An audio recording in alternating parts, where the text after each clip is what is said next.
जी नहीं सकते तुम्हारे बिना। रात से यहीं बैठी हुई हो बेटा, एक हद होती है, उठो यहाँ से। मैं रात से सलमान को कॉल कर रही हूँ लेकिन वो मेरी कॉल ही अटेंड नहीं कर रहा है। पड़ा होगा कहीं रिहैब में नशा कर कर। कैसी बातें कर रहे हैं, रिहैब में कहाँ से उसे नशा मिलेगा? पापा वो एडिक्टेड नहीं है, वो जिस सिचुएशन से गुजर रहा है आप दोनों तो अंदाजा भी नहीं कर सकते। हाँ भाई, मैंने तो सारी जिंदगी बाहर झोंकी है, मैं भी बिना माँ बाप का बच्चा था, मगर सलमान के माँ बाप के मरने के बाद उसकी ताई ने उसे जिस तरह से पाला है, अगर ऐसा कोई रिश्तेदार मेरा होता तो आज मैं कहां से कहां पहुंच जाता। नाम ना ले उस औरत का, सारा किया धरा उसी औरत का है। आप दोनों क्यों लड़े जा रहे हैं? मैंने बहुत बड़ी गलती की उस नशे से तुम्हारी मंगनी कर कर। पता नहीं क्या चर्च पीता है, हीरोइन पीता है, पॉट पीता है, पता नहीं क्या क्या करता है। आप दोनों का एहसास भी है, सलमान की बर्थडे है आज और वो बेचारा अकेला रिहैब सेंटर में पड़ा है। किस तरह का जुलूम करते हैं वो उसके साथ।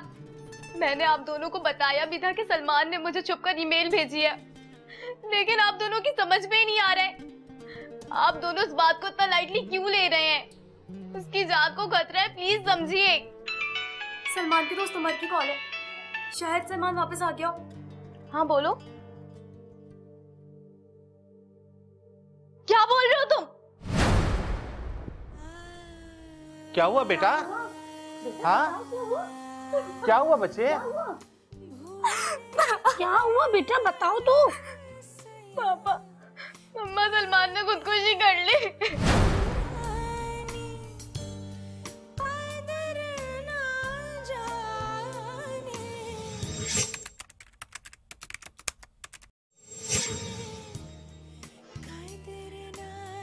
बेगम साहिबा, ये जूस पी लीजिए और दवाई भी खा लीजिए। 2 हफ्ते हो गए हैं आपने कुछ भी खाया पिया नहीं है। ऐसे तो आपकी ये हालत देखकर छोटे साहिब की रूह को बहुत तकलीफ होगी। क्या करना है अब मुझे? किसके लिए जिंदा रहूं मैं अब? वैसे भी मैं तो एक बहुत बदकिस्मत औरत हूँ जो एक कार एक्सीडेंट में बेवा हो गई, जिसका बड़ा बेटा फैजान और देवर देवरानी इस दुनिया से चले गए।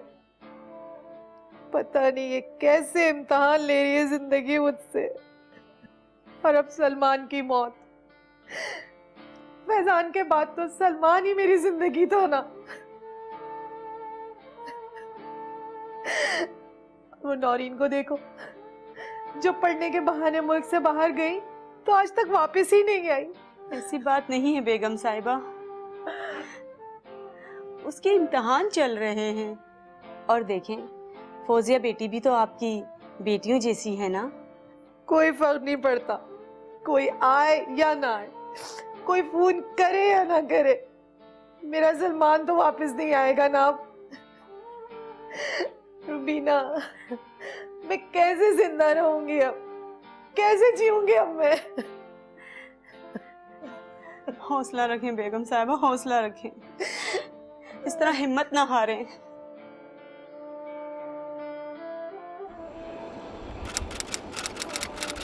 देखिए फौजिया, आपकी बात मैंने बहुत गौर से सुनी है, लेकिन मुझे एक बात समझ नहीं आ रही कि अगर सलमान ने वाकई में खुदकुशी नहीं की तो फिर तो उसकी ताई खुद डॉक्टर्स के खिलाफ FIR कटवाती, लेकिन उन्होंने तो ऐसा नहीं किया। मैम, नाइला साहिबा और डॉक्टर अली की पुरानी हिस्ट्री है। जब नाइला साहिबा की फैमिली की एक एक्सीडेंट में डेथ हो गई थी, तब वो बहुत ज़्यादा डीप डिप्रेशन में चली गई थी। उस वक्त उनका इलाज डॉक्टर अली ने ही किया था, इसलिए उनका बहुत स्ट्रॉन्ग फेथ है डॉक्टर अली पर। तो मैम, 2 हफ्ते पहले बहुत मुश्किलों से मुझे सलमान से रिहैब सेंटर में मिलने दिया गया था, और मुलाकात के दौरान डॉक्टर वहीं मौजूद रहे। वो बहुत उदास था। मैं उसका दोस्त हूँ, बेस्ट फ्रेंड हूँ स्कूल के ज़माने से। वो कुछ कहना चाह रहा था पर कह नहीं पा रहा था क्योंकि डॉक्टर वहाँ मौजूद थे। क्या सलमान का पोस्टमार्टम हुआ था? जी, इस फाइल में सारी डिटेल्स हैं। ये मैंने सलमान की ताई के कमरे से उठाई थी जब मैं उनके घर पर गई थी। Very interesting. इसमें तो सलमान की मौत की वजह ड्रग ओवरडोज लिखी हुई है।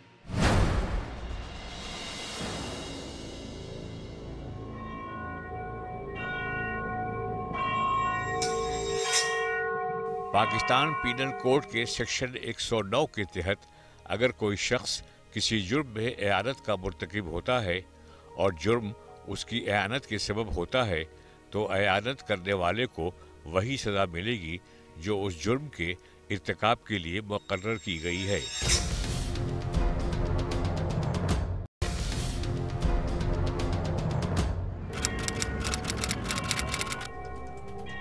योर ऑनर, मुद्दई फौजिया मकतूल सलमान की मंगेतर थी।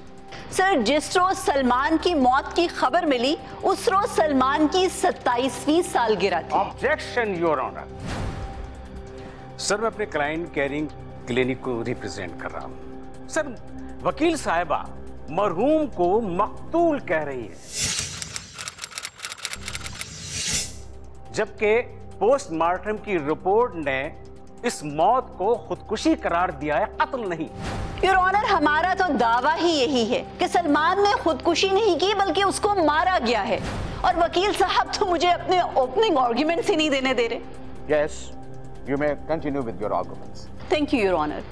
योर ऑनर, असल हकीकत यह है कि ये मौत ना तो तबई थी और ना ही हादसा थी, और इसे खुदकुशी भी नहीं कहा जा सकता। योर ऑनर, एक रिहैब सेंटर में एक पेशेंट हॉस्पिटल की इजाजत से बगैर किसी से मुलाकात नहीं कर सकता, किसी से टेलीफोन पर बात नहीं कर सकता। इतनी सख्ती में, एक जेल जैसी एनवायरनमेंट में एक मरीज खुद से इतनी सारी ड्रग्स किस तरह हासिल कर सकता है? योर ऑनर, सलमान को ये ड्रग्स उस हॉस्पिटल के स्टाफ ने वहां के डॉक्टर्स की मर्जी और प्रिस्क्रिप्शन के मुताबिक दी थी। योर ऑनर, असल हकीकत तो यह है कि सलमान खुदकुशी का कायल ही नहीं था, और अपनी इसी दलील को साबित करने के लिए मैं अपने पहले गवाह उमर साहब को कटहरे में बुलवाने की इजाजत चाहती हूँ। इजाजत है। उमर इकराम हाजिर हो। उमर, आप सलमान के बचपन के दोस्त हैं? जी, हम स्कूल के ज़माने से ही एक दूसरे के दोस्त थे। अच्छा, आप उस दिन जब मेरे चेंबर आए थे तो आप बहुत कन्विंस थे कि सलमान खुदकुशी के बारे में सोच ही नहीं सकता। आप मुझे बताएंगे कि आपको इस बात पर इतना यकीन क्यों है? देखिए मैडम, मुझे आज भी याद है कि सलमान के वालिदैन की डेथ एक हादसे में हुई थी, और उस वक्त वो 16 साल का था, और इस सदमे में उसने खुदकुशी करने की कोशिश भी की थी, लेकिन उसके बाद उसने तौबा कर ली थी। और उसने मुझे रोते हुए बताया था कि ख्वाब में उसके अम्मी अब्बू आए थे, और उन्होंने कहा था कि अगर बेटा तुम ऐसा करोगे तो हमारी रूह को काफ़ी दुख पहुँचेगा। और उसके बाद फिर वो चाहे जितना भी परेशान होता, जितना भी अपसेट होता, कभी उसने इस बारे में नहीं सोचा था। और मैं यकीन के साथ जैसा कह सकता हूँ कि मेरा दोस्त सलमान खुदकुशी नहीं कर सकता। योर ऑनर, गवाह के बयान से साबित हो रहा है कि सलमान में खुदकुशी का रुझान था। अब ये ड्रग्स सलमान के पास कहां से आई? और वो ड्रग्स उमर ने ही अपनी आखिरी मुलाकात में सलमान को डॉक्टर से बचकर दी थी। सलमान का ग्रुप एक मशहूर ग्रुप था कि पार्टीज में जाकर वो बेताशा ड्रिंक्स और ड्रग्स का इस्तेमाल करते थे। फेसबुक पर उनके ग्रुप की तस्वीर देखी जाए तो इस बात का प्रूफ मिल जाएगा। योर ऑनर, 16 साल की उम्र में जितना बड़ा सदमा उस बच्चे ने बर्दाश्त किया, कोई भी नहीं जान सकता कि वो किस कैफियत से गुजर रहा था।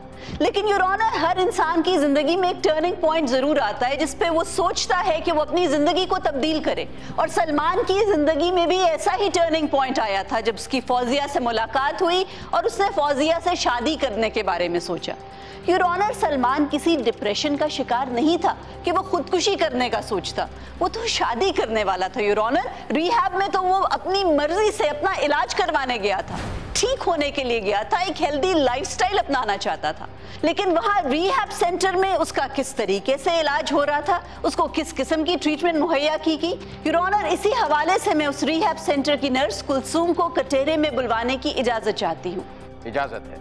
स्टाफ नर्स कुलसूम हाजिर हो। कुलसूम साहिबा, आप अदालत को बताएंगी कि 7 मार्च को जब सलमान को आपने क्लिनिक के वार्ड में बेहोश पाया तो आपने क्या किया?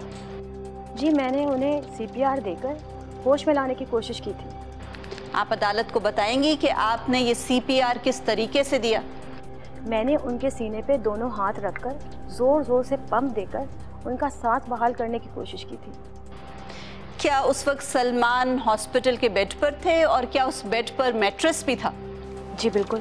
क्या आपको नहीं पता कि सीपीआर देने की पहली शर्त यही होती है कि मरीज को सख्त जमीन पर लिटाकर सीपीआर दिया जाए? जी पता था। तो फिर आपने इस किस्म की गलती क्यों की? योर ऑनर, नोट किया जाए, क्लिनिक का स्टाफ इस कदर इनकॉम्पिटेंट है कि अगर सलमान साहब के रिवाइव होने के कोई चांसेस थे तो गलत तरीके से सीपीआर देकर उनसे वो चांसेस भी छीन लिए गए। Objection your honour. अगर आमना साहिबा पोस्टमार्टम की रिपोर्ट सही तरह से पढ़ लेती तो उन्हें मालूम हो जाता कि सलमान की मौत नर्स के कमरे में आने और सीपीआर के देने से भी 4 घंटे पहले हो चुकी थी। योर ऑनर, इस वक्त मेरा ये आर्गुमेंट देने का मकसद ये बिल्कुल भी नहीं था कि मौत की वजह का तयन किया जा सके, बल्कि मेरा मकसद तो ये था कि मैं अदालत को बता सकूं कि इस क्लिनिक का स्टाफ किस कदर इनकॉम्पिटेंट है। Objection sustained. कुलसुम साहिबा, आप ये बताएंगी कि क्या सलमान साहब सिर्फ डॉक्टर अली के ही जेरे इलाज थे और क्या उनकी जो मेडिसिन थी वो डॉक्टर अली ही प्रिस्क्राइब करते थे? जी वैसे तो डॉक्टर रऊफ भी अक्सर विजिट करते थे पेशेंट्स को, लेकिन मिस्टर सलमान सिर्फ डॉक्टर अली के ही पेशेंट थे। ठीक है, आप तशरीफ रख सकती हैं। योर ऑनर, मैं डॉक्टर अली को कटहरे में बुलवाने की इजाजत चाहती हूँ। इजाजत है। डॉक्टर अली, आप अदालत को बताएंगे कि आपका प्रोफेशन क्या है? जी, मैं क्लिनिकल साइकोलॉजिस्ट हूँ। और आपकी क्वालिफिकेशन क्या है? मैंने साइकोलॉजी में मास्टर्स और एमफिल किया है। यानी कि आपने पीएचडी डॉक्टरेट की डिग्री हासिल नहीं की हुई? जी, मैं अभी पीएचडी का स्कॉलर हूँ। तो आप बगैर एमबीबीएस किए या डॉक्टरेट पीएचडी की डिग्री लिए अपने नाम के साथ डॉक्टर कैसे लिख सकते हैं? जी हाँ, साइकोलॉजिस्ट डॉक्टर ही होता है your honour. Your honour, note किया जाए, ये शख्स डॉक्टर नहीं है और डॉक्टर बनने का दावा कर रहा है। योर ऑनर, इसको पीपीसी सेक्शन 419 के तहत गिरफ्तारी का ऑर्डर दिया जाए। Objection your honour. जेर समाअत केस मेरे क्लाइंट की क्वालिफिकेशन का नहीं है। Objection overruled. जी, आप जवाब दीजिए। आप मुझे बताएंगे कि आपके केयरिंग क्लिनिक में और कितना स्टाफ है जिन्होंने डॉक्टरेट की डिग्री नहीं ली हुई, एमबीबीएस नहीं किया हुआ और अपने नाम के साथ डॉक्टर लगाते हैं? मेरे अलावा मेरे क्लिनिक में एक साइकोलॉजिस्ट हैं, सायरा। वो अपने नाम के साथ डॉक्टर नहीं लिखती, लेकिन हमने अपने पैनल में एक साइकियाट्रिस्ट को अपॉइंट किया हुआ है, डॉक्टर रऊफ। आपके ही क्लिनिक की एक नर्स ने भी आके कटहरे में गवाही दी कि आप मरीजों के लिए मेडिसिन भी प्रिस्क्राइब करते थे। आप मुझे बताएंगे कि क्या आपको साइकोथेरेपी के अलावा अद्वियात प्रिस्क्राइब करने की अथॉरिटी है? योर ऑनर, बहुत से ममालिक में साइकोलॉजिस्ट को दवाइयाँ प्रिस्क्राइब करने की इजाजत है।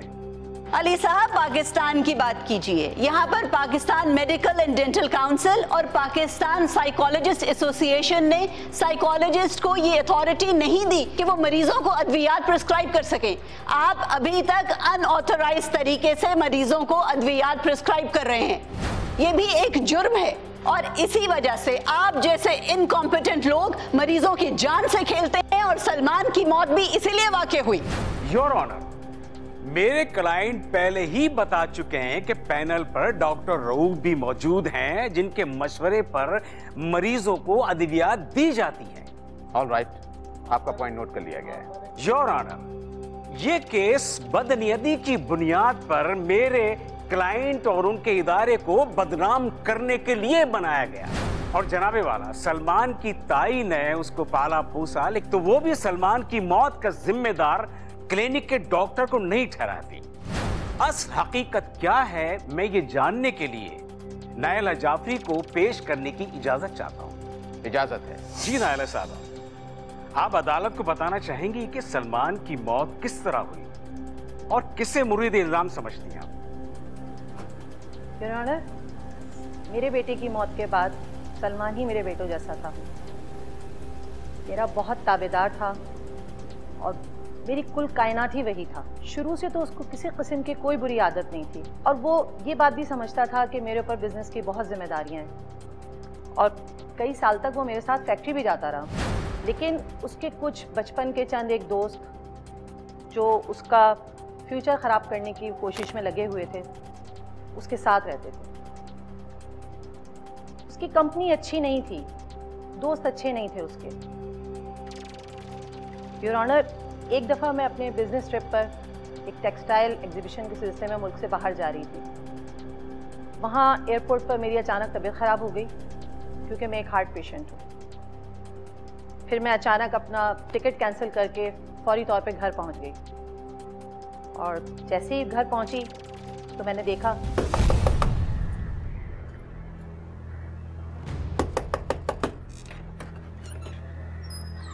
अरे अरे बेगम साहिबा आप? हाँ, बस वो एयरपोर्ट पे मेरी कुछ तबीयत ख़राब हो गई थी, इसलिए मुझे वापस आना पड़ा। अच्छा, तुम ये बताओ सलमान कहाँ है? वो अच्छा तुम छोड़ो, मैं खुद देखती हूँ। मुझे इस तरह अचानक देख के बहुत सरप्राइज होगा वो। ये ट्रे यहाँ क्यों रखी है चाय की? बेगम साहिबा, वो मैं 1 घंटे से दरवाज़ा पीट रही थी चाय के लिए, कोई दरवाज़ा ही नहीं खोल रहा, इसीलिए मैंने ये चाय की ट्रे कमरे से बाहर रख दी। क्या मतलब है? सलमान, सलमान बेटा दरवाजा खोलो। सलमान बेटा दरवाजा खोलो। रुबीना, क्या हुआ है? पता नहीं बेगम साहिबा, कब से नहीं खुल रहा ये दरवाजा। सलमान, सलमान तुम जाओ जल्दी से, लॉक चाबी लेकर आओ, मैं खुद खोल के देखती हूँ। सलमान फटाफट लाओ। सलमान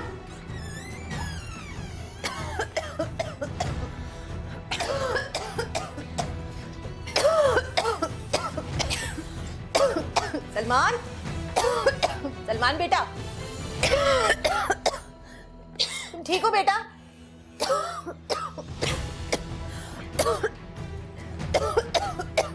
ये सब कुछ ना इसके इन्हीं दोस्तों की वजह से है। रुबीना, दरवाजा खोलो। सलमान,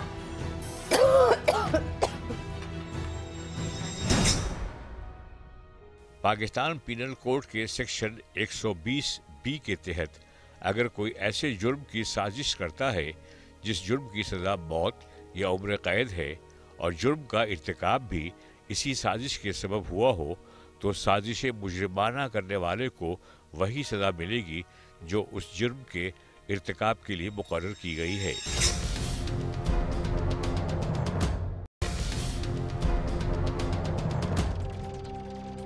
योर ऑनर, सलमान सारा दिन सोता रहता था, फैक्ट्री भी नहीं जाता था। जब मैं फैक्ट्री चली जाती थी तो वही सलमान के दोस्त घर पर आ जाते थे, जो खुद भी नशा करते थे और उसको भी नशा कराते थे। इसलिए उसे कुछ सांस की प्रॉब्लम होने लगी, उसे अस्थमा सा हो गया, जिसका मैंने डॉक्टर अली से मशवरा किया तो उन्होंने मुझसे कहा उसको एडमिट करवाना पड़ेगा, जो तकरीबन 3 मंथ्स में उसको डिटॉक्स कर पाएंगे। सो मैंने उसको हॉस्पिटलाइज करा दिया, लेकिन उसके उन दोस्तों ने उसका वहाँ भी पीछा नहीं छोड़ा। देखिए, सलमान साहब का इलाज चल रहा है, उनकी फैमिली के अलावा उनसे कोई नहीं मिल सकता। जब वो ठीक होकर घर चले जाएं तो फिर आप उनसे मिल लीजिएगा। देखिए, कल आपके हॉस्पिटल से मुझे सलमान ने कॉल की थी, वो मुझसे मिलना चाहता है, फिर लाइन ड्रॉप हो गई। जब मैंने कॉल बैक की तो आपका स्टाफ मेरी बात नहीं करवा रहा था उससे।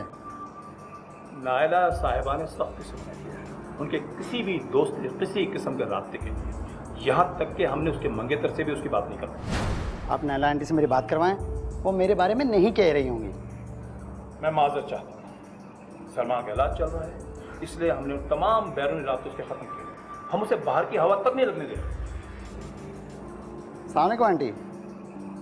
आंटी, उमर बात कर रहा हूँ। आंटी, ये डॉक्टर अली को कहें कि वो मुझे सलमान से मिलने दें, मैं ज़्यादा टाइम नहीं लूँगा। आंटी प्लीज़, सिर्फ 5 मिनट के लिए सही। जी आंटी, बात कीजिए।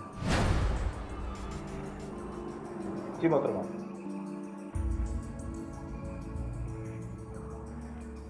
साहब, मेरी सबसे बड़ी गलती ये थी कि मैंने इस लड़के उमर पर ट्रस्ट किया, क्योंकि ये फौजिया में इंटरेस्टेड था, और मैंने तो एक दिन खुद देखा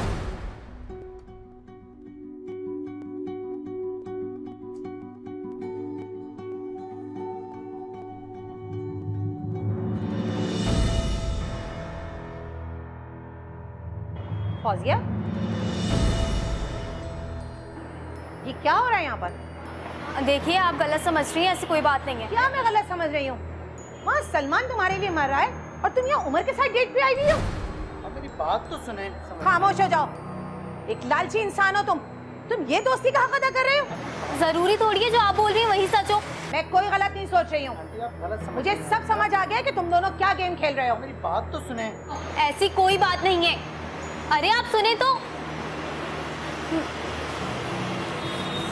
जज साहब, ये लड़का चाहता था कि सलमान हर वक्त मंशियात का आदी रहे और हर वक्त मंशियात इस्तेमाल करता रहे ताकि फौजिया के घर वाले ये रिश्ता खत्म कर दें और ये फौजिया से शादी कर सके। असल में ये सलमान का दोस्त नहीं दुश्मन था और उसकी मौत का जिम्मेदार भी मैं इसी को समझती हूँ। योर ऑनर, नायला साहिबा के बयान में बहुत झोल है। सर, मैं इनसे जिरा की इजाजत चाहती हूँ। विशामना, अदालत की आज की कार्रवाई का वक्त खत्म हो गया है। आप विटनेस को नेक्स्ट हियरिंग में क्रॉस कर सकती हैं। The case is adjourned for 10 days. देखिए, अगर आप लोग भी मुझसे बातें छुपाएंगे तो हम ये केस हार जाएंगे। अभी जो हियरिंग पर नायला ने आप पर इल्जाम लगाया है कि सलमान को आप ड्रग सप्लाई करते थे रिहैब में, मुझे सच सच बताएं कि क्या हकीकत इस बात में? मैडम, इसमें कोई सच्चाई नहीं है। फौजिया मेरी बेस्ट फ्रेंड की मंगेतर थी और मैं इनको अपनी भाभी की तरह रिस्पेक्ट करता हूँ। भाभी की तरह रिस्पेक्ट करते हैं? नायला ने तो कुछ और ही कहानी बताई है अदालत में। क्या ताल्लुक है आप दोनों का? मैडम, सलमान की ताई एक बिल्कुल बदतमीज औरत है। वो हर किसी को अपने कंट्रोल में करना चाहती है और सलमान को तो वो चाहे कुछ भी कर लेता, हमेशा उसको अपने बेटे से कंपेयर करने की कोशिश करती थी कि मेरा बेटा अगर जिंदा होता तो आज ऐसा होता और आज ऐसा होता। सलमान स्कूल से लेके फैक्ट्री में काम करने तक कुछ भी करता, वो उस पर हमेशा किसी न किसी बात पर तनकीद करती रहती थी। और जिस दिन वो जो बयान दे रही थी वो असल में हुआ कुछ यूँ था कि सलमान बेटा, दरवाजा खोलो। इनकी तो जर्मनी की फ्लाइट थी यार आज सुबह, ये यहाँ पे कहाँ से आ गई यार? ये सिगरेट वगैरह छुपाओ यार, छुप जाओ यार तुम दोनों। सलमान बेटा, दरवाजा खोलो।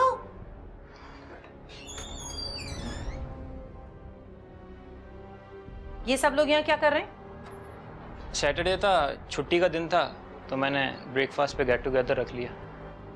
अच्छा, तो अब तुम्हें मेरी परमिशन की भी कोई जरूरत नहीं है। मैंने सोचा आप घर पे होंगी नहीं। तो तुम ये समझते हो कि मेरे घर में मेरी एब्सेंस में तुम कुछ भी कर सकते हो? आपका घर? आई थॉट ये मेरा भी घर है। ओह, तो फैजान की मौत के बाद अब तुम इस जायदाद में अपना हिस्सा समझते हो? ये क्या बातें कर रही हैं आप? तुम लोग बाहर कार में वेट करो मेरा, मैं आता हूं।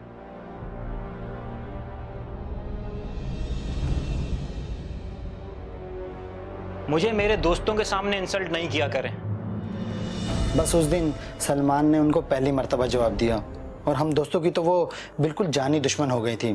और फिर सलमान से कहने लगती थी कि तुम नशाई हो, जाके अपना डॉक्टर से इलाज करवाओ। रिहैब कैसे पहुंचा था वो? मैम, सलमान की ताई ने उससे शर्त रखी थी कि अगर उसकी शादी वो मुझसे करवाएंगी तो पहले उसे अपने आप को डिटॉक्स करवाना होगा। तो इसमें क्या मसला था? डिटॉक्स तो उसके फायदे में था, करवा लेता। मैम, अगर ऐसा कुछ होता तो अच्छी बात थी ना। वहाँ पर उसे ड्रग्स से डिटॉक्स नहीं करवाया जा रहा था, बल्कि उस पर किसी और बात का प्रेशर डाला जा रहा था। ये उसकी लास्ट ईमेल थी जो उसने मुझे वहाँ से छुप कर की थी, आप देख लें।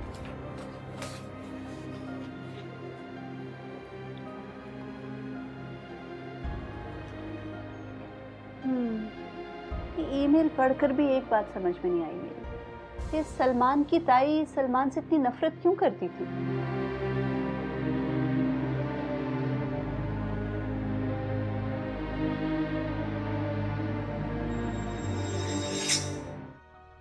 पाकिस्तान पीनल कोड के सेक्शन 193 के तहत अदालती कार्रवाई में झूठी गवाही देने की सजा 7 साल कैद और जुर्माना है। सेक्शन 200 के तहत अगर कोई शख्स अदालत में किसी झूठ को सच बनाकर पेश करता है तो उसे वही सज़ा मिलेगी जो झूठी गवाही देने के जुर्म के लिए मुकर्रर की गई है।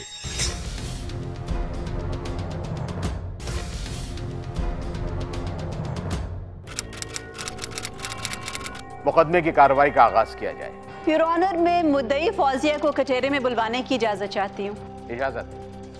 फौजिया, आप अदालत को सलमान की वो आखिरी ईमेल पढ़कर सुनाएंगी जो उन्होंने केयरिंग क्लिनिक में छुपकर आपको लिखी थी? जी फौजिया, मुझे समझ नहीं आ रहा कि यहाँ पर किस तरह का इलाज कर रहे हैं मेरा। यहाँ पर डॉक्टर्स मुझे हर वक्त नशे में रखते हैं।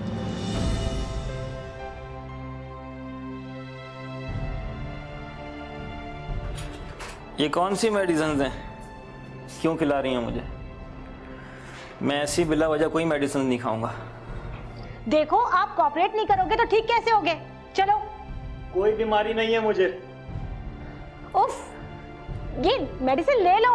नहीं खाऊंगा। क्या मामला हो रहा है इधर? डॉक्टर साहब, ये बिल्कुल कोऑपरेट नहीं कर रहा, मेडिसिन भी नहीं ले रहा। क्यों भाई, क्या मसला है तुम्हारे साथ? बगैर किसी डिटेल के मैं कोई मेडिसिन नहीं लूंगा। और हम ये जरूरी नहीं समझते कि तुम्हें सब कुछ पता है। नर्स, इन्हें जबरदस्ती दवाई खिलाओ और जब तक इनके हलक से उतर ना जाए दवा छोड़ना मत। खिलाओ इन्हें। नहीं खाऊंगा मैं। खिलाओ खिलाओ खिलाओ। नहीं खाऊंगा। खिलाओ। नहीं खाऊंगा। इंजेक्शन लगाओ, इंजेक्शन लगाओ। नहीं, इंजेक्शन नहीं। लगाओ इनको, लगाओ। नहीं। बहुत इंजेक्शन।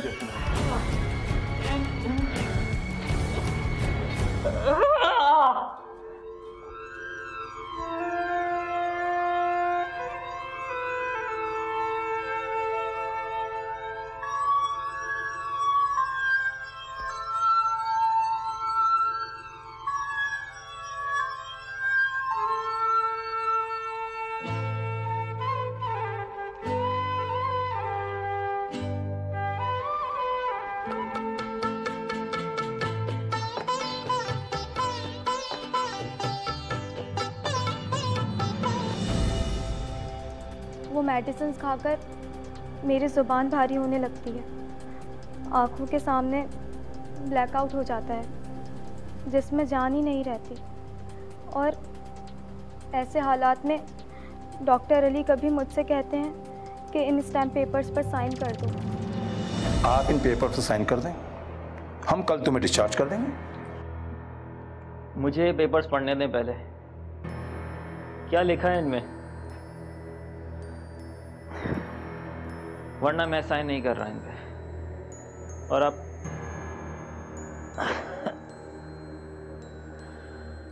ताई अम्मी से बात करवाएं मेरी, मुझे उनसे मिलना है। वो तो यहाँ आ नहीं सकती जब तक हम ना बुलाएं, और जब तक तुम इन पेपर्स पर साइन नहीं करोगे यहाँ से जा नहीं सकते। नहीं साइन कर रहा मैं। ये रिहैब सेंटर है, कोई जेल नहीं है। और अब मुझे नहीं रहना यहाँ पर। तुम्हारी मर्जी है, मैं तो तुम्हें हेल्प आउट करने की कोशिश कर रहा था। ठीक है, भेजता हूँ नर्स को। मेडिसिन के साथ शुरू करते हैं तुम्हारा इंटरवेंशन सेशन।